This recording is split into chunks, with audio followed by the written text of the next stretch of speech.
Hello दोस्तों, हम लोग जानेंगे इस वीडियो में साइंस का एक टॉपिक जल।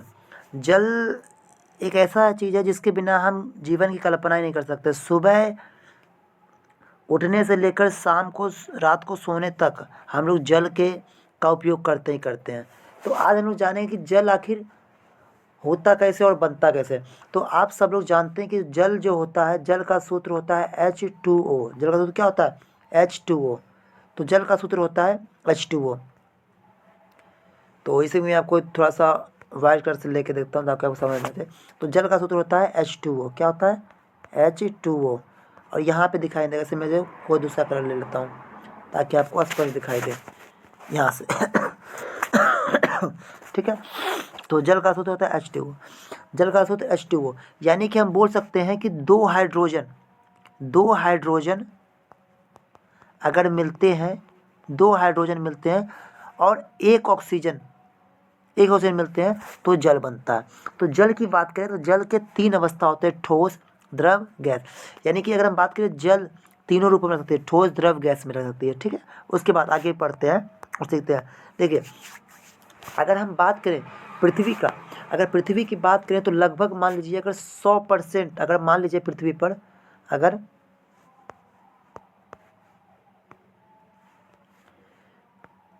एक मिनट, ठीक है, अगर पृथ्वी पर मानिए कि 100 लीटर जल है, कितना? 100 लीटर जल है, तो इसमें मात्र हम लोग को पीने के लिए 71 लीटर ही जल है। क्योंकि हमें ये बोला गया कि पृथ्वी का 2/3 भाग ही, सॉरी, हमने अभी बताया कि पृथ्वी पर अगर 100 लीटर, अगर मान लीजिए 100 लीटर, अगर मान लीजिए पृथ्वी पर अगर हमने बताया कि अगर पृथ्वी पर 100 लीटर जल है, कितना लीटर जल है? 100 लीटर जल है, तो हमारे पीने लायक जल मात्र सिर्फ 2.5 लीटर के आसपास है। कितना? 2.5 लीटर के आसपास हमारे पीने लायक जल है। तो पृथ्वी पर देखिए क्या कहते हैं, 100 लीटर जल होने के बाद भी पीने लायक कितना है? 2.5 लीटर। बाकी का जो जल होता है समुद्र में, नदी, तालाब में जाने खारा हो जाता है। ठीक है। उसके बाद हम बात करते हैं कि पूरे पृथ्वी पर लगभग, अगर पूरे पृथ्वी की बात करें तो लगभग 2/3, पूरे पृथ्वी पर लगभग 2/3, पूरे पृथ्वी पर 2/3 लगभग जल है। अगर हम बात करें, ये माने पृथ्वी है, ये पृथ्वी है, तो इसका मानिए 2/3, यानी यहाँ से यहाँ तक पूरा अगर हम बात करें तो ये 2/3 के पार्ट करते हैं तो पूरा ये जल हो जाएगा। यानी कि यहाँ भी जल हो जाएगा, ये भी और ये भी, ये सब क्या हो जाएगा? जल। और ये यहाँ पे सिर्फ एक स्थल हो जाएगा। तो पृथ्वी का 2/3 भाग जल है। अब 2/3 जब ये जल है तो पूरा जल ही है, और जल जहाँ रहेगा तो वहाँ नीला दिखेगा, इसलिए इसको नीला ग्रह भी बोलते हैं। क्या बोलते हैं? नीला ग्रह बोलते हैं। क्या बोलते हैं? नीला ग्रह। नीला ग्रह बोला जाता है। अब ये अगर बात करें हम लोग के शरीर में, तो हम लोग के शरीर में 65% जल होता है। कितना परसेंट? 65% जल होता है। ठीक है। उसके बाद अगर बात करते हैं तो पृथ्वी पर 2/3 भाग पाए जाने जल के कारण, लेकिन पीने योग्य बताए थे कि 2.5% या 2.5 लीटर ही पीने योग्य है। ठीक है। अब जल, तो जल जो होता है ये रंगहीन, गंधहीन और स्वादहीन होता है। जल का कोई अपना कोई आकार नहीं होता है। जल का आयतन होता है, जैसे कि हम इसे जल, जिसे मान लीजिए कोई जल लेते हैं और जल को इसे मान लीजिए हम लिए, और जल को हम मान लीजिए गिलास में रखें, तो अगर हम इसको गिलास में रखेंगे तो इसका शेप क्या हो जाएगा? गिलास के आकार का हो जाएगा। और लेकिन अगर हम मान लीजिए इसी को अगर हम बाल्टी में रखेंगे, इसी को हम किस में रखेंगे? अगर हम बाल्टी में रखते हैं तो इसका शेप क्या हो जाएगा? बाल्टी के आकार का हो जाएगा शेप। ठीक है। तो बाल्टी के आकार का हो जाएगा। अब जल आता कहाँ से?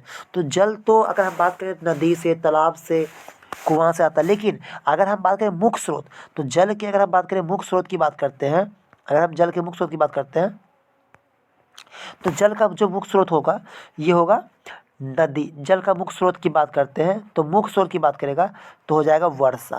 क्या हो जाएगा? वर्षा। तो जल का मुख्य स्रोत क्या है? वर्षा। ठीक है। अब देखिए जल कहाँ कहाँ से आता है, देखिए यहाँ पे देखिए, देखिए ये जो जल जो है हमारे लिए आ रहा है कहाँ से? तो तालाब, नदी, झील, चापाकल इत्यादि भी जल का स्रोत माना गया है। जैसे देखिए यहाँ पे क्या है? नदी वगैरह है ना, नदी हो गया, यहाँ पे देखिए नदी, नाला, मतलब गड्ढा है, चापाकल, सबसे जल आते हैं। अच्छा, हम लोग जैसे क्या, अब जल हमारे लिए क्यों आवश्यक है? तो जल हमारे लिए इसलिए आवश्यक है क्योंकि हम खाना खाते हैं, तो खाना खाने के बाद जब पानी पीते हैं तो खाना, भोजन को आसानी से पचाने में मदद कर सके। ठीक है, भोजन को आसानी से पचाने में मदद कर सके। उसके बाद अब देखिए यहाँ जो बात बोला गया है वही बात हम लोग यहाँ पे सीखेंगे। तो देखिए ये क्या काम करता है, ये हमारे शरीर के पाचन तंत्र में सहायक होता है। अपशिष्ट पदार्थ को, यानी कोई अपशिष्ट पदार्थ उत्सर्जन करने में सहायक होता है। उसके बाद दैनिक जीवन में सुबह से लेकर शाम तक जो जो काम लोग डेली करते हैं उसे दैनिक जीवन में काम बोला जाता है। या बोलता है जैसे स्नान करने में पानी का काम आएगा, खाना बनाने में पानी, कपड़ा धोने में। क्या आप बिना पानी के सब काम कर सकते हैं? नहीं। और यही नहीं, बड़े बड़े उद्योग में भी इसका काम आता है। यहाँ तक कि पेड़ पौधा भी भोजन बनाने में जल की सहायता लेता है, हम ही अपने। अब देखिए, कोई अगर मान लीजिए हमको सिखाते हैं, यहाँ पे देखिए इसे सिखाते हैं, जैसे कि मान लीजिए यहाँ है, ठीक है, यहाँ है, जैसे कि अगर हम मान लीजिए यहाँ देते हैं, चीज़ सिखाता है, आप भूलिएगा नहीं। जैसे मान लीजिए यहाँ पे अगर हम बात करते हैं, यहाँ हो गया ठोस, क्या हो गया, ठोस। ये हो गया द्रव, क्या हो गया, द्रव। और ये हो गया बर्फ़, क्या हो गया, बर्फ़। तो अगर हम बात करें कि एक एक चीज़ की कैसे क्या होता है, तो अगर कोई चीज़ ठोस है तो ठोस से द्रव बन रहा है, ठोस से द्रव बन रहा है। तो ठोस से अगर द्रव बन रहा है तो इसे बोलेंगे गलन, क्या बोलेंगे, गलन या गलनांक। अगर द्रव से बर्फ बन रहा है तो इसे बोलेंगे हिमांक, क्या बोलेंगे, हिमांक, हिमांक। अगर बर्फ से ठोस, ठीक है, ठोस द्रव बर्फ, सॉरी यहाँ बर्फ की जगह पे आप गैस कर लीजिए। यहाँ पे एक बात मैं फिर से को समझा देता हूँ। यहाँ से देखिए, यहाँ पे अगर हम बात करते हैं कि अगर देखिए यहाँ पे सच रहेगा, अगर यहाँ पे ठोस रहा, ठीक है, और यहाँ पे द्रव रहा और यहाँ पे गैस रहा, ठीक है। तो अगर मान लीजिए ठोस से बना क्या, द्रव। अगर ये ठोस से द्रव बने, ठीक है, तो अगर ये ठोस से द्रव बनेगा तो इसको बोलेंगे ठोस से द्रव, तो गलन बोलेंगे, क्या बोलेंगे, गलन।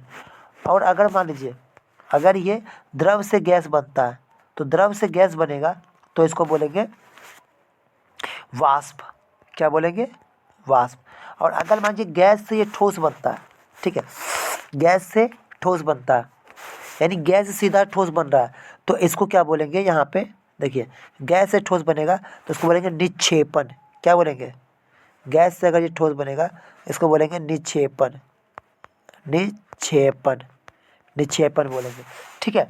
तो इस तरह से।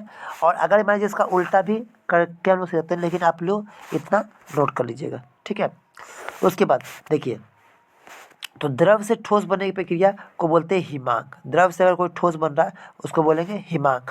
जल का हिमांक 0 डिग्री से होता है। क्वथनांक, यानी क्वथनांक मतलब जितना डिग्री पे पानी खौले, जितना पे खौलेगा उसे 100 डिग्री सेल्सियस बोलते हैं। और ये पानी उस पर खोने लगता है, यानी उबलने लगता है, उसे बोलते हैं।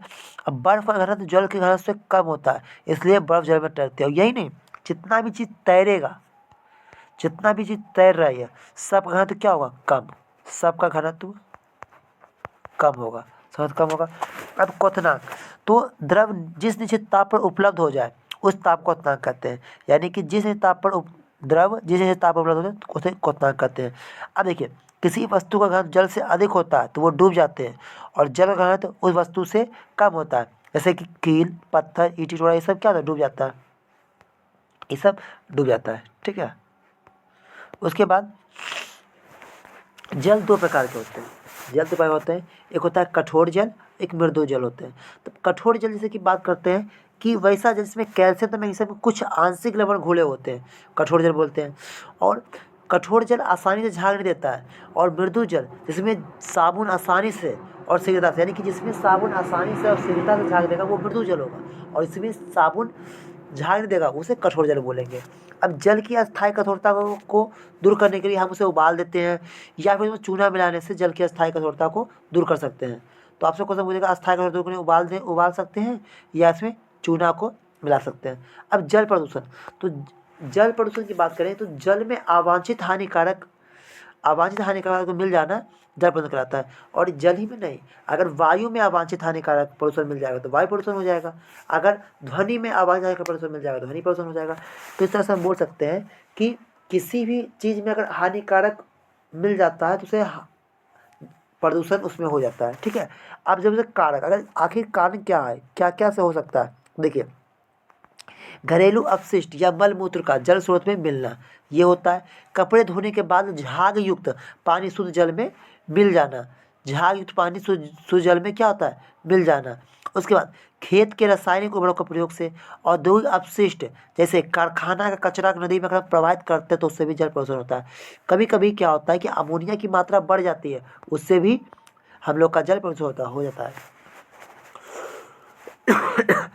नदी तालाब आदि के प्रदूषक में बीओडी, अब यहाँ बीओडी का मतलब होता है बायोलॉजिकल ऑक्सीजन डिमांड।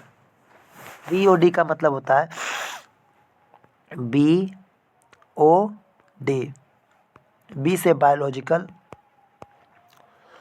बायोलॉजिकल